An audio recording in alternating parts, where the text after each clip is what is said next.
I had just left an office in New York City, and I had stepped onto a movie set on top of a ladder with a drill and a screw and a shelf or whatever. And she would scream at me, "Go faster! I know you can work better than that." Hi, everyone. Welcome to Real Women's Work. I am Jennifer Anderson. I'm your host, and I am so excited about this first episode of our new podcast. Today, we are chatting with Bridget Keefe, who also happens to be my sister. She decorates sets for the film industry, for movies, and she is going to chat with us today about the logistics of how that is done and what her job is. And she also shares some really great insights about starting something new that's really hard, and she's made some really courageous choices in her life and has built a really great career. So I hope you enjoy listening as much as I enjoyed chatting with her.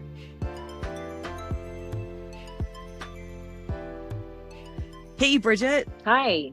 Thank you so much for being the first guest here on our inaugural show. I am just so lucky that that you are able to be on, and you're my sister, and it's so fun to have you on. So thank you. Oh, thank you. It's an honor. I'm excited too. It's my first time doing this, so So nervous and excited. Totally. We'll figure it out together. So Perfect. Bridget, before we start talking about how you do your work, will you just tell us a little bit about yourself outside of work? Sure. So, outside of work, I am probably first and foremost a somewhat new dog owner. So I spend a lot of time with my dog. I spend a lot of time traveling when I'm not on work. Whether it's a big trip or small trips, I love taking day trips and antiquing, and I go to the beach a lot. I hike a lot, usually with my dog, and visit friends and family. Go to the movies. Outside of work, I do, I guess, activities that probably a lot of people do, but a lot of outdoor activities. Okay, cool. And I know you love to travel, which kind of leads into your work, because you do have to travel for work a lot. Will you just tell us what your work is? Sure. I'm a production designer and set decorator for feature film and television shows. Okay. And do you get paid for your work? I do get paid for my work. I have done a couple of movies in the past when I was starting out, more on a volunteer or I guess probably like an internship sort of basis. But I do get paid for my work now. And do you feel like, Bridget, that was a smart move on your part? As freelancers, a lot of time there's a debate and conversation about whether you should do some work for free or not. Do you think that was a smart decision on your part? I do. I did a movie that ended up on I'm actually forgetting because it's already sort of ancient, but Redbox, I think is what it was called, where he would rent a movie from the box. And it was called Dark Feed. And I did one called The Inhabitants. And the two writers and directors are from Cambridge, Massachusetts, and they're amazing, the Rasmussen brothers. And they still write scripts today. I actually just read a huge script that they wrote, and I was going to decorate it overseas, but they were one of the first movies that I ever designed and worked on. And I did it, I think they paid for my gas and lunch, pizza at lunch or something for 3 weeks, but it ended up sort of going somewhere on Redbox. And because of that credit and working for free for them, I ended up getting bigger and better jobs because of it years later. And it's funny because the script that I read that they wrote last week was for a big Paramount Studios or Paramount Pictures movie. And I texted them and said, I can't believe I just read a huge script with your name on it. So it all came back full circle pretty much 8 years later, which is kind of interesting. So I think in short, yes, it's definitely, in my experience, been worth it to do a couple of jobs for free, especially when you're starting out. That is so awesome, Bridget. I remember you starting with that movie, and it's so funny to think now that your payment was pizza and whatever it was at the time. That's great. Thank you. That's a great story. Thanks for sharing that, because I know that's a a big part of a conversation for a lot of people. Do you work with many other women? I work with a lot of women. Now I'm in a position of hiring people. That's recent, as of probably 4 years ago. And I hire a lot of women now in my art department. So I work with a lot of women that way. I also work with a lot of men. When I was starting out, I was a set dresser, which is a position that works underneath a set decorator. And in that position, I worked with mostly men all the time. In fact, I was probably the only girl on a lot of male crews for a number of years. And uh, it was a physical labor job. And for whatever reason, a lot of men. But now I'm in a position of hiring. So I hire a lot of women, and I do end up working with, it's probably half and half at this point. Bridget, I remember when you were just starting out, and it was a very physical job with a lot of tools and things that maybe you weren't so familiar with, but you just stuck with it and moved through it all. What was your mindset when you were kind of working with so many men in an unfamiliar environment? What made you stick through all of that? What was your mindset at that point? Well, it was fun. That's what made me stick to it. It was so much fun. I went from working in cubicles and offices in Chicago and New York City, and in my 20s doing the things that you think you're supposed to do when you graduate college, which is go live in a cubicle and pay your dues and do the 9 to 5 thing. And I did all that. And frankly, I was miserable. It was not a life for me. And through a sort of series of different events and luck, I found my way onto a set. And my whole world changed. Everything became in the moment. It was something new every day. And working with a bunch of guys was actually really fun. I learned a lot. They were all skilled in woodworking. And as you said, they knew a lot about tools and different hardware and how to put things together. They worked mostly with their hands. And that was something I'd never done before. I learned so much. It was really creative. And I liked the physical labor of it. And I got into really good shape, which was great. And yeah, I guess it was mostly the fun aspect that kept me sticking with it. So how long ago was that? How long have you been doing this work? I just passed my 10-year mark of doing film and TV work this past fall, actually. And I've been doing it for that long. The first, probably, trying to think back, I guess it was the first 4 or 5 years that I did mostly labor work, the set dressing work. And after that, I started becoming an art buyer for probably 2 years. And in that position, I went around and sourced all of the art and rugs and lighting and drapes and furniture and anything you can think of that goes on a movie set to make it look decoratively a certain way. I was the one who would go out and find those things and buy them. And then the set dressers would come pick them up and place them on the set with the decorator. So I did that. That became a lot less labor intensive. And then after a couple of years of art buying, I started decorating, and then I started designing. So it's been in that order of set dressing, buying, decorating, designing.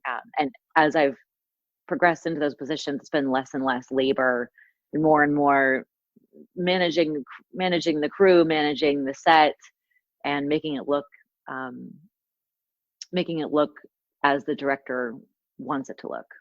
I didn't even realize until this moment that it had been 10 years. I suppose Yeah. if I had thought back, I could have pieced it together, but it's kind of crazy, but it's really been amazing to watch your career progress from kind of that first day on the job to where you are now. We just went, Chris and the kids and I, as you know, and saw I Feel Pretty in the movie theater, and it was just so exciting to see your name up there, and the rest of the people there probably thought we were pretty weird cheering. And It is exciting.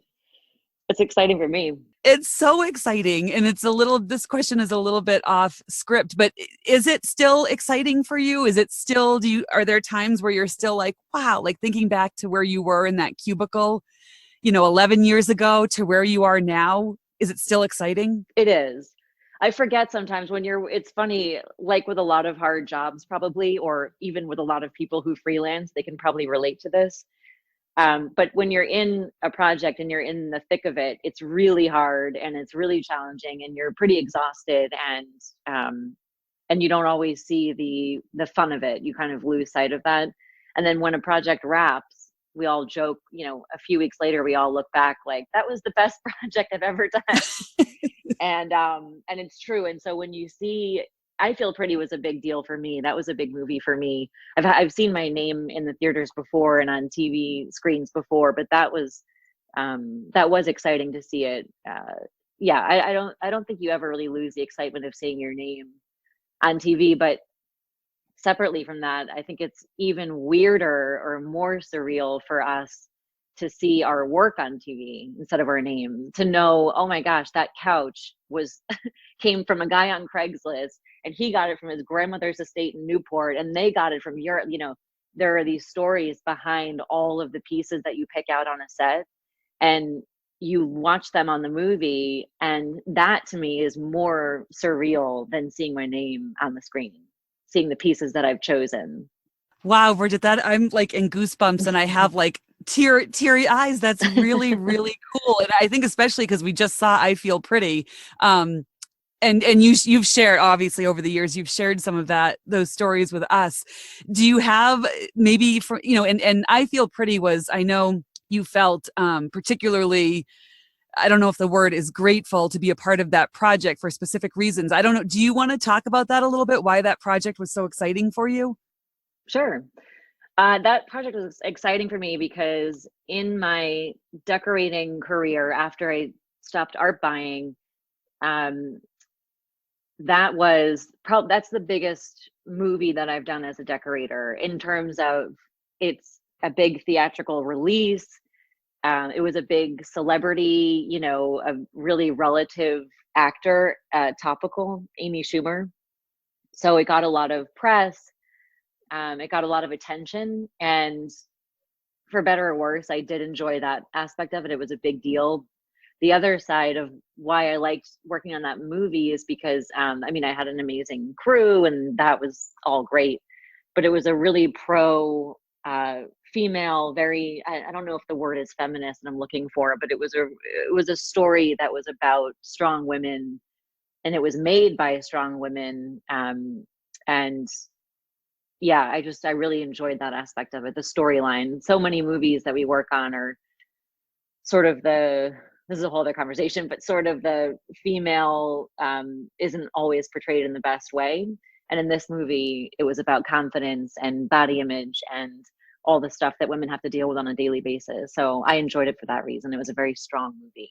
It was a strong movie. And I found myself at the end thinking how profound that movie is could easily be lost. It really was a profound storyline and such a strong movie. And moving on a little bit to kind of the logistical part of your work, how do you get to work? I drive to work in my car. Sometimes I fly to work if I have to go. If I live in Atlanta some of the time, so if I have a movie in Boston, I'll fly. But day-to-day basis, I generally drive myself to set. But a lot of times we call them base camps. So if we're shooting on location in, say, downtown Boston, we make our Teamsters with their trucks and all of the RVs and the trailers that the cast stay in when they're not shooting. We put all of those trucks and vehicles and craft service and catering and green rooms and hardware areas where we need to get something for the set. We keep all of those stashed in a property somewhere somewhat close to the set, but far enough away so that it's private and not holding up traffic or anything else. So those are called base camps. And if we have base camps, we have to park our car generally near there in crew parking. And then we have a shuttle, like a van or a passenger shuttle that will drive us to and from set with a Teamster driving us. So variety of different ways that I get to work. Very cool. Okay. How many days a week do you work? Well, I guess I work 5 or 6 days a week. I've worked 7-day weeks, but we try to keep it to 5-day weeks. That doesn't always happen. The hours can be grueling. And 5 days a week when you're shooting, which isn't necessarily all year? Right. So I'll work 5 days a week or 6 days a week for a movie, and movies can last anywhere from 6 to 7 weeks of shooting and prep time, and they can go anywhere. I think the longest movie that I've done was almost 8 months. That was called Zookeeper with Kevin James. We shot that in Dorchester, and between our prep time and our shoot time, it was about an 8-month project. And then for the remainder of the year, if I don't have another movie booked right away or TV show booked right away, then I'll travel or go relax or go hiking and hang out with the dog. But yeah, 5-day weeks, 6-day weeks, anywhere from 6 months to 10 months a year usually. Okay. And do you work mostly with other people or on your own? That's a good question. It's a little bit of both, I guess, because each show is so different and each day is so different. It's never really the same. In my old position as a set dresser, I always worked with a large group of people. I always worked with at least 4 people, sometimes 40 people on any given day, sometimes more. Now I work in a position, there's just one of me in my position. And then I work, sometimes alone. Sometimes I'll go out shopping by myself just to see if I can find anything unique that I'm looking for. If our buyers aren't, if they're busy or if they're finding other things, I'll go out on my own. And I'll meet up with my set dressing team. I'll have a team of anywhere from 4 to, again, 40 people working with me. They're all the set dressers, and I'll go to set and I'll meet them and we'll place the furniture together and figure out how the room's going to look together. And sometimes I'll have a scenic crew and I'll meet with them and pick out colors that we're going to use on the walls and how many shades we should use and wallpaper. And so I work sort of alone in that I'm the only person in my position. And then I also work with a lot of different people on any given day about a lot of different things on the set creatively. Does Okay. that answer your question? It totally does. I mean, we could ask a million more. It's so interesting. Will you tell us, Bridget, about how you eat lunch at work? Do you bring your own lunch? Do you order out? Do you eat with other people? Do you have an official lunch break? Do you eat on the fly? Yes, all of those. All of those. I don't have an official lunch break. So we're in a union in our jobs. Whenever you drive by a film set and you look at the people that are working behind the camera or even the people in front of the camera, we're all in a variety of unions, and those unions have regulated rules and mandatory breaks for us. So when we get to work, technically after 3 hours, we're supposed to have a 15-minute break. And in that break, we'll usually have coffee or, whatever people do on their 15-minute break. And then after 3 hours from that break, we technically have to break for lunch for at least 30 minutes. So these are the official rules of 3 hours, sort of increments of 3 hours. People need to kind of catch their breath, take water breaks, take food breaks. And when I was a set dresser, that was really important. There was no getting around that. In fact, if you don't break on time for lunch as a crew worker on a film, then you have to charge the production what we call meal penalties. And the production is charged money for every minute that they are late in basically feeding you, believe it or not. So mandatory lunch breaks are huge. But now in my position, it's sort of like unofficially you kind of break when you can. You have a lot more responsibility and a lot more sort of skin in the game, I guess. And so you kind of do whatever you need to get the set done. You do whatever you need to make sure that sofa is going to arrive on time or that paint's going to get ready or whatever it is. So I break usually by myself these days, and it's usually on the go. And I guess I have like sushi or a sandwich or whatever. Sushi on the go is complicated, so more like a sandwich. Chopsticks while driving is not a good idea. Right. I you don't have to answer this, but I don't know if it were me, I would guess that fingers have substituted for chopsticks. Yes, exactly. For being honest, yes. Right. Okay, well, we're going to take a quick break here. And when we come back, we're going to hear more specifically about what Bridget does during the day. And we're going to hear some words of advice that she might offer the young girls who are listening to this show. So we will be right back. Isn't Bridget so much fun? One of the greatest things that I love about Bridget, and there's a lot to love, one of the greatest things is the way she's able to find humor in her own mistakes and her own challenges and just in things that can be really hard in life. It's so it's so great to listen to. So I'm not going to take a ton of time right now because we do have a double episode for this particular first episode that won't typically happen. But I did just quickly want to tell you a little bit about how Real Women's Work got started. My 8-year-old daughter asked me one day what people do when they say they're going to work. She didn't want to know that people worked on a computer screen. She didn't want to know that they worked in a particular kind of building. She wanted to know, well, if you say you work on a computer, what do you do on that computer all day? And I asked the question on Facebook to get some more diverse answers. And the thread was fascinating. It was so interesting to see exactly what people do during their day while they're doing their work, whatever that may be. I also love listening to people's stories. In the past couple of years, especially, I've really been focused on listening to women's stories. And so as I was walking my way around the city, listening to the voices of women through podcasts, battling a bout of anxiety myself, the idea for Real Women's Work was born. And I'm having so much fun with it. And I'm so glad that you're here. I myself am a voiceover talent. A lot of people think that means that I do a lot of character voices and they want to know kind of what they can hear me in. I don't really do character voices. I do more corporate narrations, e-learning, training videos, that sort of thing. And I really enjoy it. I like it. I am moving more into commercial work.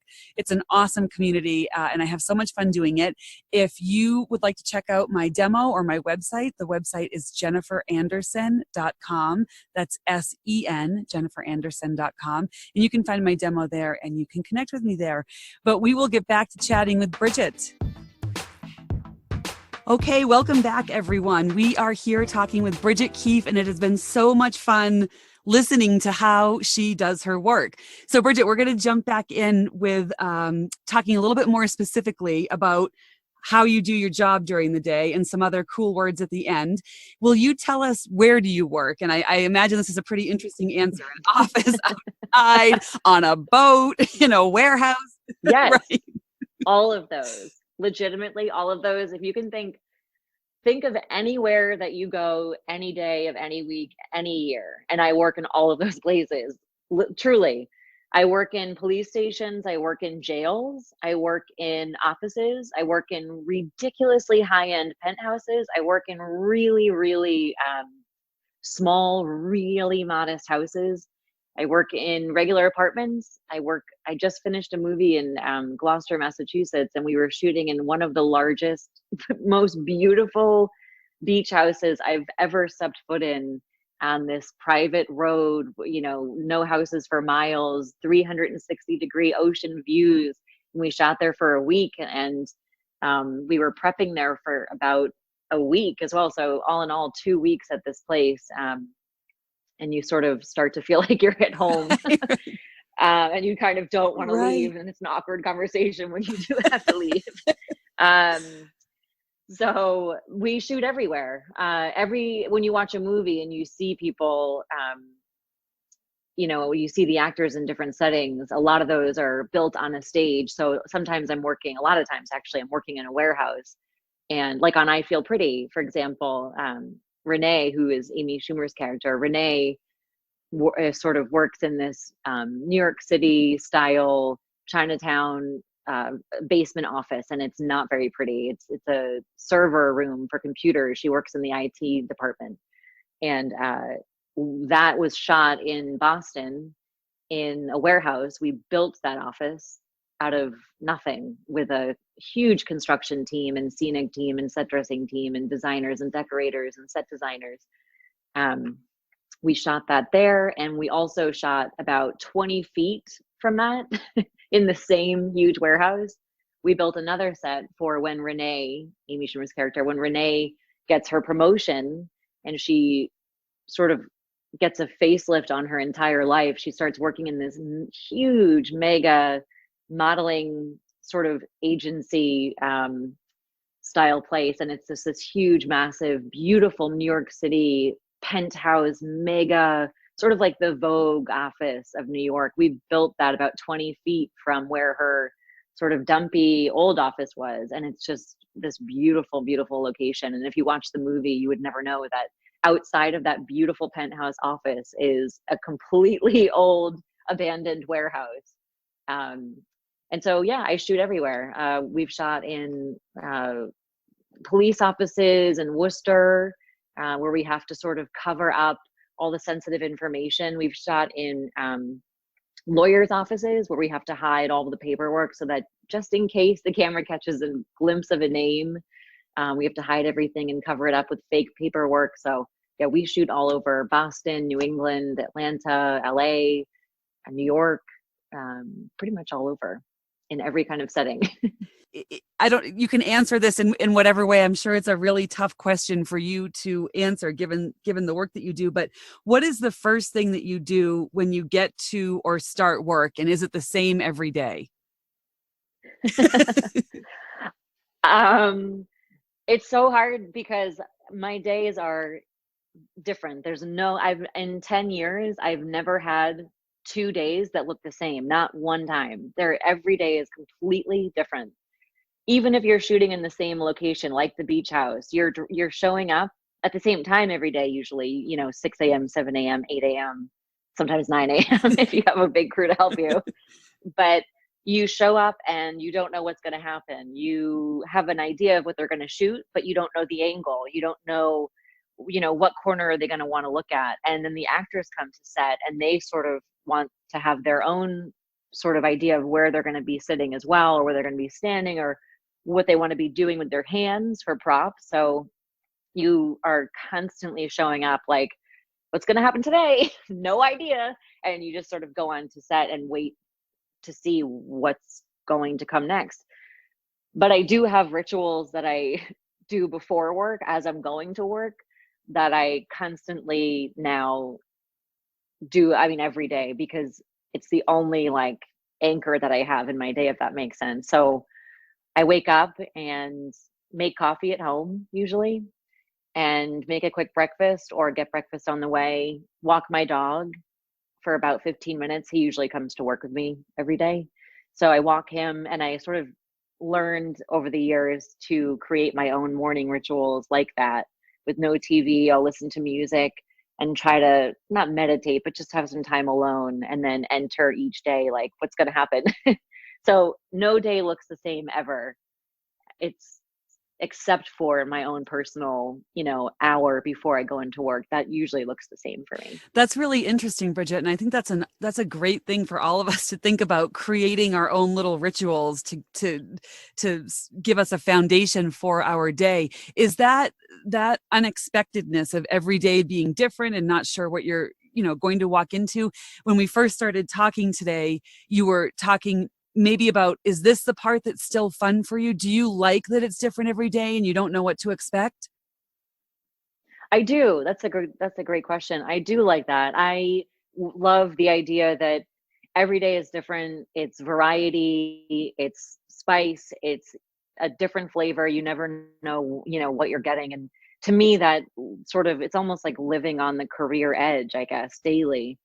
I love that. It keeps it exciting. And there are parts of this job that are difficult because your art sort of mirrors your personal life. You don't know what you're going to get every day on the set. And unfortunately, you don't know what you're going to get every day in your personal life because, again, a lot of freelancers or people with part-time jobs or gigs will tell you probably when a gig ends, you don't know what's coming next. Are you working again in a week? Can you take a vacation? When is the next paycheck coming in?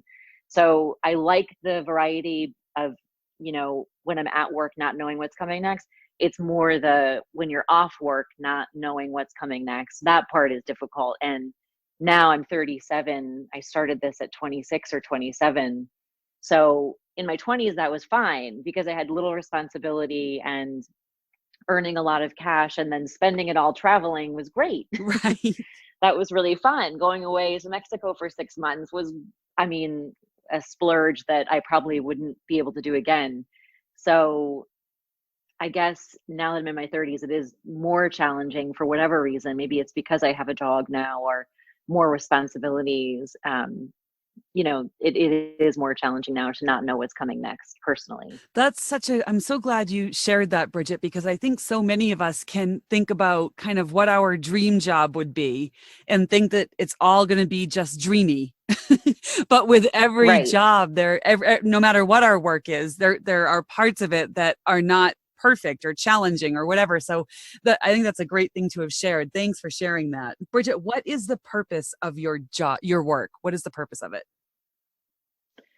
Do you mean personally? What is my purpose that I get out of it, or what is my job and the purpose within my title, Oh, sort of? okay. I had meant the purpose of your job within your title, but if you're up for answering both, I think that would be an awesome. I'm going to add that question in. Um, the purpose of my job as a production designer is to create the feel and the tone and the sort of atmosphere of the set. And the purpose of my job as a decorator, a set decorator, is to fulfill the vision of the production designer and make sure that all of the details of the set pieces, whether it's furniture, art, rugs, lighting, curtains, blinds, whatever, to make sure that that all brings the designer's vision to life. And how do you know, Bridget, what the designer's vision is? Through a lot of meetings, informal meetings, daily. Typically, the art department of a movie set, you set up your production office in the beginning of the show or the movie, and that runs exactly like a corporation. You have offices, you have a break room, you have a water bubbler where people tell jokes. You have elevators that bring you, or stairs that bring you to your office, and you have open concept production teams. So, the office is set up just like a corporation. There's the production department, the art department, there's the teamsters, there's the coordinators, there's the casting people, there's all different departments, accounting people set up in different areas of whatever building we move into, whether it's an abandoned warehouse with office space attached to it or a high-end. I've worked in abandoned sort of high-end offices. We rent out the space, set up a corporation, and run that way. And a lot of times, if you ever get to see one of these offices, this is where everybody in the movie spends their time in, we call it prep or pre-production. And in this time, it's 4 weeks, sometimes it's 8 weeks, sometimes on bigger movies, it's much, much longer periods of time where you're prepping and you just meet with each other. The art department is sometimes open concept style, and you each have a desk and you sort of throw ideas back and forth at each other. And the designer is the nucleus, the designer is the head of that world. I mean, the designer is the creative really head, it's producer, director, designer. Those are really the three people that pitch in a lot of ideas for how the movie will look and feel. And the designer just sort of throws out ideas to the prop master, to the set designers, to the art directors, to the decorators on what's happening, what things should look like. I'll find furniture online and, print it out or email it over to the designer and say, what do you think of this sofa? And they'll say, I love it, or it's too much brown, or it's great, or whatever. And you just constantly communicate back and forth. Some designers are quieter and like to have their own office space and be able to create that way. And in that case, you come up with presentations almost. You'll come up with a board for what the set should look like in your mind, and based on their vision and what they've expressed to you, how you'll facilitate that by, putting pictures together of furniture and art and lighting that you found and creating a board of that so that they can see, just like a designer would, an interior designer, so that the client, or in this case, the designer, can see what that set will look like and they can sort of stamp their approval on it. But typically it's constantly communicating day to day on what you're doing and what's happening. And everything changes in movies constantly. The director will change their mind, an actor will drop out, the schedule will change, the look will change, a location will decide that they don't want to have a shoot there, or we decide we don't have the money to shoot in a particular restaurant or whatever. So it's constantly changing. Literally by the hour, the producer will come in and say, oh, we don't have the budget anymore, so figure something else out, or we just lost the house, so back to square one. And so it's ever changing, constant meetings and communication about what we need to do for the designer to help their job each day. Can you talk about how the decorator knows what the designer wants? Is that the right order of thing? Yeah. It is. Yep, that's the right order. The set decorator works under the designer to facilitate their look. So when the designer begins the film, he does or she does a lot of prep, like I said. And when I design, I read the script, just look it over once and put it down and walk away. And then I come back to it and I read it again.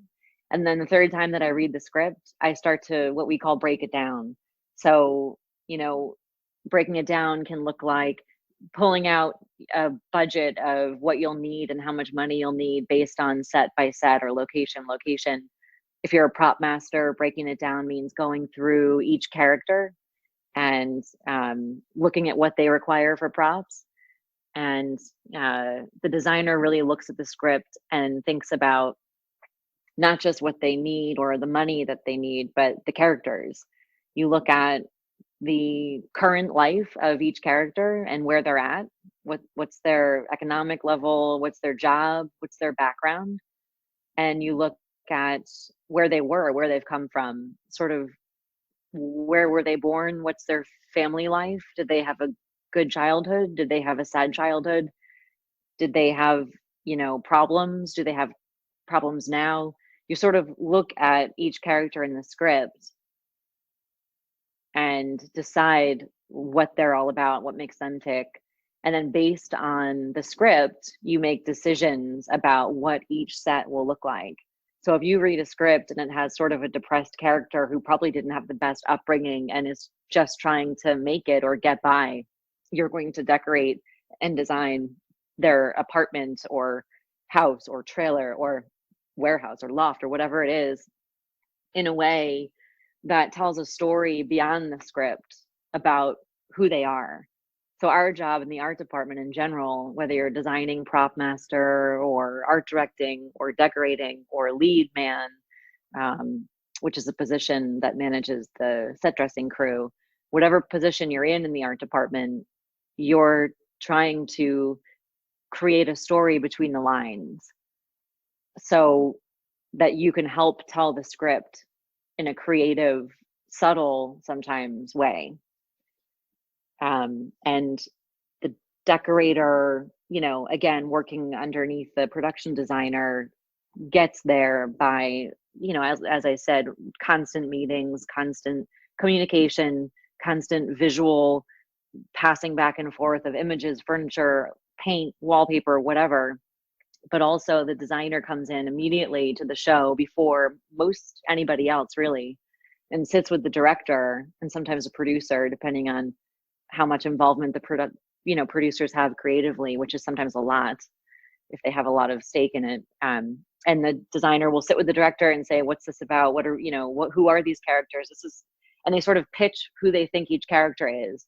And they'll sit down and they'll create mood boards. And on I Feel Pretty, the most recent big movie that everybody probably knows, the designer, William Hunter, who's just this incredible, incredible designer. He was a set designer and art director on huge, huge movies and branched out to start production designing movies.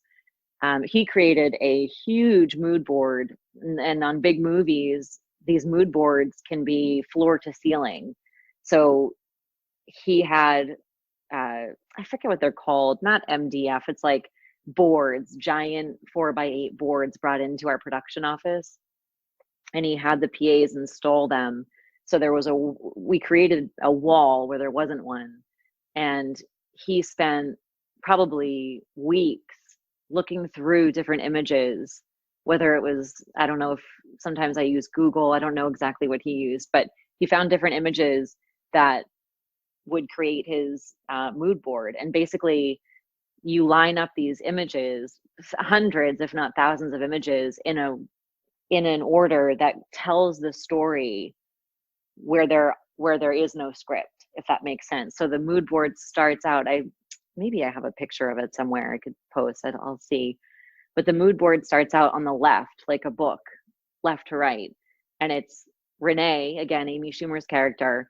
And it's not just pictures of what a sofa might look like. It's pictures of sparklers or the moon or, a Chinatown sign or a piece of texture of a rug or whatever the mood board has on it. It's just images that inspire the entire art department team to go out on their own and facilitate that vision, if that makes sense. So thousands of images pasted and taped to a huge wall, a 20-foot wall. And from left to right, it starts in the beginning of Renee's story where she's working in a humdrum office, and it goes to the arc. She meets the guy, and there are pictures of hearts and cute beach scenes and people kissing, and lots of red tones and purple tones for passion. And then by the time you get to the right of this huge wall of images, you sort of see the conclusion of the story, but you don't see it with the script. You don't see it with the characters' faces. You don't see it with furniture. You see it with moods in images. It's hard to explain a mood board in a film, but if that makes any sense, it's a left to right visual mood of what the story should look like from our department. So are mood boards, is that a standard thing as on a movie, or is that just some designers use them? It's standard. Wow. I've never seen, and I've done really big movies and I've done really small movies. And in all of those movies, I've seen in some variation a mood board. If I do a really, really, really small Hallmark or Lifetime movie, and we oftentimes don't have the resources to bring in a wall to install. Sometimes we don't have the PAs to tape up the pictures. Sometimes we don't even have a printer, and we just have to create them online. I use Dropbox a lot on small movies to create those boards, which is probably better anyways these days. But in some variation, I've always seen some kind of a mood board. It's basically the signing off of the director to the art department to say, yeah, you guys are on the right track. This is the way it should look. You're right. You can continue. It's sort of the brain of the art department. Wow, it's fascinating. It's just so amazing. And I found myself really lost in your words, imagining what it all looks like. It's just amazing to think about in your one department within this whole, Exactly. production. It's just so cool. So you talked about the purpose of your job. How about for you personally, the purpose of this work? If you want to answer, that was you gave me that question. Yeah, so I know. That's why I'm laughing. The purpose of this job personally for me, it's funny that, I think the reason I asked you that is to clarify that is because this most recent movie, the one I mentioned earlier, the one we just finished in Gloucester in the beach house, the director was from Argentina. He lives in Miami now, this family, but he's originally from Argentina. And he brought over a few of his favorite core crew members, like his own gaffer, his own sound guy. Sorry, not his own gaffer, his own DP, director of photography, and his own sound guy. And they all came from Mexico, Argentina, Spain. Some of them live in Miami now, but most of them still live in, one's still in Mexico and one's still in Argentina. But they were so passionate about filmmaking. And I'm not used to that, to be honest. Not the level that they were at. I'm used to passionate people and creative people and people who are excited by their jobs. But I was not used to the deep level of meaning and why are we doing this in our lives level that these guys were at when we had our pre-production meeting, which is, if you ask anyone in film, it's kind of dreaded. It's like a 3 to sometimes 6, maybe even more hours meeting where the head of every department sits at a huge conference table together, and you do one of two things. One is generally you go over the schedule. We call it the one-liner. Basically, it's what you're going to shoot, when you're going to shoot it, and what are the problems that anyone foresees with this layout of the schedule. Whether it's, the locations department, that's the people, the 1 to 5 member team, sometimes more, who connect the movie to real life people, the liaison between the public and the crew. They can tell us, we have a problem with the schedule because we don't know if the homeowner is going to be back from vacation at this time. And maybe from my department, it's going to rain that day, and we don't know if we can stage our furniture outside on that day, So everybody it's a very business run meeting. And sometimes you read the script and you go through line by line with the director to talk about his vision, which doesn't happen a lot, but I have had a few of those. So it's business. It's a business meeting. It's to talk about the logistics, really, of problems that you could foresee coming up during the production. So that's normal. But what was different on this movie in Gloucester, the movie called Fear Bay, which again will be on Lifetime this year, not a big movie. Lifetime channel is a great channel. A lot of people like it, but it's definitely not an Oscar winning movie. It's, not a lot of big actors. It's very small budget. But the director was so passionate. Instead of doing the usual pre-production meeting of just going through the schedule, he, for the first time in 10 years, made us answer several questions. And one of them was, what is your purpose here? Why are you here? And he said, I'll give you all 10 minutes and you can write down your response and then you can share it with the group. Wow. And, but I had never worked with these people before, all brand new people who, I don't speak Spanish. They speak great English, but they go, they would often revert back to Spanish. And, so people, unfamiliar territory in the first place. But he made us answer that question. And I probably blacked out for most of it because I was on the spot. But I think I said something along the lines of, I work in film because it's a creative outlet that I require. And since I was little, I've been styling things for photo. Like when I was a kid, I remember having a camera, and on our back porch, I had found some flowers and I took the petals off of the flowers and arranged them in a particular pattern on the deck, on our back deck in Stratham. And I photographed them, and then I put them in water and photographed them that way. And then I tweaked them just a little bit to photograph them a certain way. And I redecorated my room when I was a kid with Ralph Lauren paint because I thought it was fancy. And I, I was always looking back now, for anybody, when you start to realize what you're passionate about, you can look back at ways that when you were a kid, or even when you were in your marketing career, or whatever you were doing before you were doing what makes you passionate, you can look back and go, oh my gosh, I really was always needing to do this. I really was always requiring this in my life, even if I wasn't getting paid for it, even if it wasn't a career, even if I wasn't doing it full time. And so I work in film. The purpose for me is because it's a creative outlet. That's the short answer, I guess, is just that it's creative. It's so interesting that you would say that, Bridget, because just yesterday, a friend of mine in our Facebook group, the Real Women's Work Facebook group, posted, I had asked a question, and she had posted that she has recently, I don't know, she's probably in her late 30s, maybe. She had recently gotten back into photography. And she said that it's so interesting because she took, I can't remember the number of years, a 15-year hiatus or something, but she brought up the fact that this is what she loved to do as a child and young adult. And she observed the fact that if maybe we all just paid more attention to what we loved to do when we were kids, it would be easier to find our passion later in life.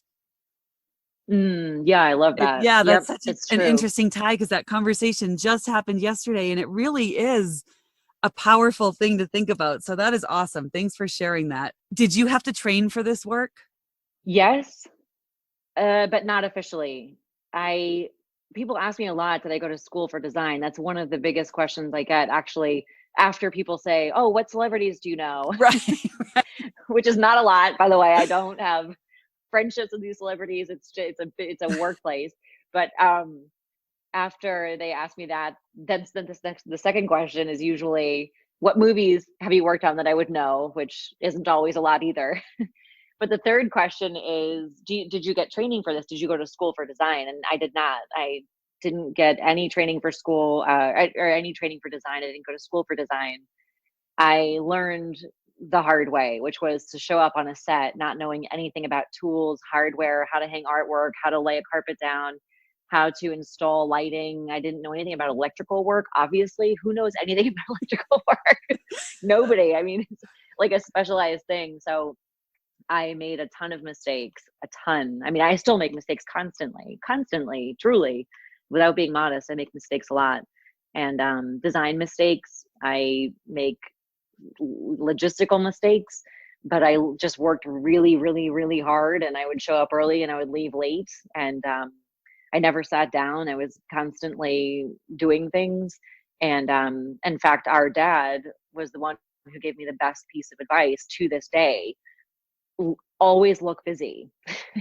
He said, even if you show up on your first day and you don't know what you're doing, hammer a nail into the wall. When no one's looking, take the nail out. And then when they look, hammer the nail back into the wall. I literally hammered the same nail into the same wall, probably for 3 hours on my first day. And somehow I kept coming back just because I was always busy.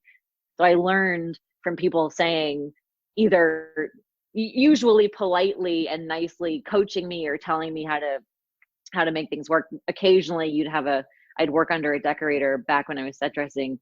In fact, my first movie, we had a decorator who was really notoriously vicious and clearly knew that I didn't know what I was doing. And the crew tried to sort of hide me in places where she wouldn't notice that I was there, hammering these nails in and out of the wall. But I would hang curtains crooked. I still hang curtains crooked. That's a tough job. It's not easy. But I would do things incorrectly, and she would yell at me and say, you're doing it wrong, or you're going too slow. And I would come to close to tears. But through those lessons, whether they were hard lessons or easy lessons or nice lessons, I learned the right way to do things generally.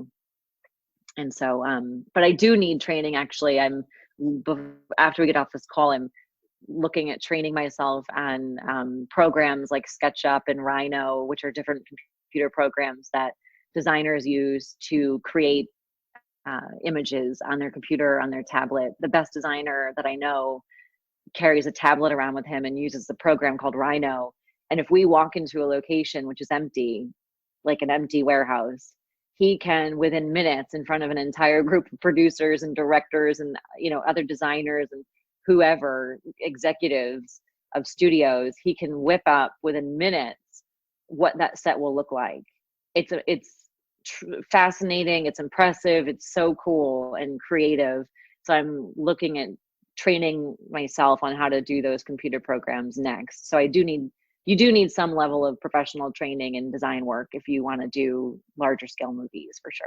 Bridget, when you were just getting started, and I know, we were sort of chuckling through it, but I happen to know that it's true that you were actually yelled and screamed at in the beginning for making mistakes. And I love that one of the best parts about you is how easily you're able to laugh at these things. I just think that's so awesome and inspiring. And it's just, I love that about you. But in that moment, when you are new in this totally unfamiliar environment, not knowing what to do, not knowing how to use the tools, just in really the most vulnerable place you could be. And then the worst, for many of us, the worst thing happens and somebody comes in and screams at us for making a mistake that we were sure we were going to make anyway. I even listening to you say that, I was just thinking, oh my gosh, I think I might have actually crumbled to the ground and started crying. Here you are 10 years later, having built the successful career. How did you get through? And just to reiterate for people listening, you really didn't know. This is no joke. You really didn't know what you were doing. Truly. And you truly got screamed at. Yeah. A first job ever in movies. First of all, this conversation could go on for hours just about this one job, but this job my first job was a movie called Telltale. You can rent it probably. It's Josh Lucas and Brian Cox. It's actually a good movie based on the Telltale Heart. And so I was an extra in a Cameron Diaz movie by accident. I didn't intend to be. I actually always wanted to work in film as an actor, but once I was an extra, I realized I'm actually terrified of being on film and this is not fun. And through that extra job as a background extra in North Andover, I met the set dressers and they said, hey, we have a little movie called Telltale coming up in Providence. Why don't you help us? Long story short, cut to, I ended up on the set for a few days helping them. And I had just left the job that I mentioned earlier in New York in the cubicle. And I had never experienced anything around tools, labor, Teamsters, trucks, nothing. Our dad has a organization that I had, worked at when I was a kid. I think we spent a few weekends helping them in the warehouse, palletizing things and loading things on trucks. So I had some experience in a warehouse, but not really. I was more like, I wore a nice outfit to work every day and worked on a computer screen. So my first day on a movie set it wasn't like I had been to film school. It wasn't like I was an intern or a PA, for some director, like a lot of people are. People usually transition into film slowly, pretty slowly, or they have some knowledge on film. A lot of people that you talk to in film meant to be there. They worked for it. When I was a rookie, I got a lot of people looking at me like, well, you haven't even PA'd. Like, what are you doing? Right. And they were right. I just got in at a good time when Boston was very busy with filming and they needed a lot of help. But so when I went on my first day on a film set as a set dresser, I was thrown into not just a big, movie with celebrities whose faces and names I knew. That's already surreal and weird enough. That would already leave anybody, including me, in a state of like, what am I doing here for weeks? You would just think, what am I doing here? This is so weird. On top of that, I was put in a job that I knew nothing about. So it was, our brother TJ gave me a lesson on a Saturday on how to use a hammer and a drill. Literally. I remember. He gave me a bag of tools, and our dad bought me a tool belt, which I learned later nobody wears a tool belt on a movie set. It's very lame. Don't do it. So I went to work with a tool belt and looked ridiculous. And also I was surrounded by celebrities and people doing the weirdest thing, and Teamsters are alone, especially Rhode Island Teamsters alone, were like very intimidating for me at first. It was a whole new world. People cursed at work. People worked in warehouses. People worked on trucks. People took UB-15s, which I found out later is union break 15 minutes. Like, it was just a whole new world. So when I stepped into that on the first day and they told me to hang a piece of artwork or a shelf, I think it was actually a shelf, I found a ladder from the construction team, carried it to a wall, and attempted to hang a shelf, and it was a disaster. And the weeks that followed were just as disastrous, except it got more and more pressure filled because I was on a set surrounded by celebrities and a decorator from London with this horrible accent who would scream at me, and I would be standing on a ladder with a drill. I had just left an office in New York City and I had stepped onto a movie set on top of a ladder with a drill and a screw and a shelf or whatever. And she would scream at me, "Go faster. I know you can work better than that." That's my worst accent ever. And I would be sweating, literally sweating onto the ground from the top of the ladder. And she would rip into not just me. I mean, it wasn't just, I mean, I was the worst on the crew. That's true. But we had another new guy on our team who was also a set dresser. It was also his first movie, but he had done PA work. So he sort of knew at least the lay of the land.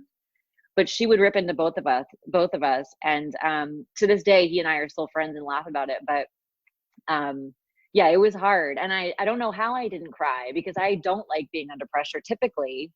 And I hate being put on the spot, which is why I'm not an actor. And I don't know how I got through it. And I didn't cry, at least not in front of anybody. I probably went home and cried and slept for 4 hours and then came back to work. But yeah, she was a nightmare, total nightmare. But I mean, I learned something. She doesn't work in film anymore, but which is probably actually for the best. But it's not a very good personality to have on a film set. But yeah, I don't know why I stuck it out. I don't know. I don't know. Maybe, you know why I stuck it out? Maybe because for that first job, as I said earlier, I noted something about blacking out when I'm under pressure. Maybe I blacked out for this whole movie and forgot that it was really, really hard and just kept coming back every day. I don't know why I stuck it out. But I mean, I enjoyed the work I enjoyed the newness of it, the craziness of it. It was so weird. It was almost like watching a movie within a movie. I would sort of stand by all of these people, just watching them, observing their way of life. It was like National Geographic episode or something. It was very different. And so I kept coming back because, yeah, it was different and fun. And I think I would forget the hard parts of it and then come back and put myself through it again. And hearing you talk about it brings me back to it's easy when you're just listening to someone's story to lose the reality of what those days and weeks and months looked like in the beginning for you. They were really, really hard. Just so hard. Really, really hard. And you kept so hard. Yeah. I know. It's really, it was crazy. And yeah, it was crazy. And the first movie Telltale, I was living in Exeter, New Hampshire at the time, and I had to commute to Providence. So, and I wasn't in the union at this point, and I didn't know anything about unions or rules. Now I know that, of course, you're supposed to get paid extra or get hotels or whatever. Like, I didn't know any of that at the time. So I just knew that I kind of always wanted to work in film. And even though I wasn't acting, maybe this was the right way for me to go. So I would get up every day about 4 a.m. and I would travel the 2 hours to Providence and work for a 12 or 13-hour shift. And then I would drive back late at night to Exeter and I would sleep. I mean, of course I'd have to eat, and just to unwind and like digest the day and then expel it, I sort of like had to watch TV or relax for an hour or two. So I'd basically go to bed around, 10 or 11 and then sleep for a few hours. And then I would wake up at 4 and I would get several coffees for the drive. I put myself through, I really don't even think about that often until now, but it was crazy. Those 3 or 4 months of that movie were really intense. And the lack of sleep, the commute, the crazy demands at work, it's pretty insane that anyone does this job, because that's a lot of people's lives still, is crazy days, getting yelled at by their decorator or their lead person or the designer or whatever, and they still go through it. But I think it is because it's not just a paycheck. If it was just a paycheck, I don't think anyone would do that kind of work. It's more that the benefits outweigh the cons, I guess. The fun of it, the creativity of it, the craziness of the lifestyle. Every day is different and new and creative and weird, and you meet the weirdest people who are so cool and crazy and unlike anyone else that you know. And I think that's what keeps people coming back to it. And obviously things do get easier, a lot easier, as you learn more and more about the job. I don't get yelled at anymore, which is nice. Right. And I'm no longer on ladders most of the time, which is nice. Or you at least know how to carry the hammer up or something while you're climbing them. Right. Right. But I always have that nail in my back pocket just in case.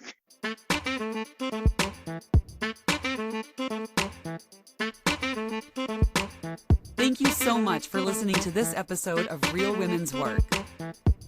Be sure to follow us on all of our social media channels. There's some really cool stuff happening there. We highlight other women who haven't been guests on the show but are doing really cool work. We are Real Women's Work on Twitter, Instagram, and Facebook. And most importantly, be sure to join our Facebook group. We have some behind-the-scenes photos from our guests. We also have some live Q&As happening where you get to ask our guests questions that may not have been answered or that you may be curious about. And you can find the link to that right in the show notes. Thanks again so much for listening to Real Women's Work.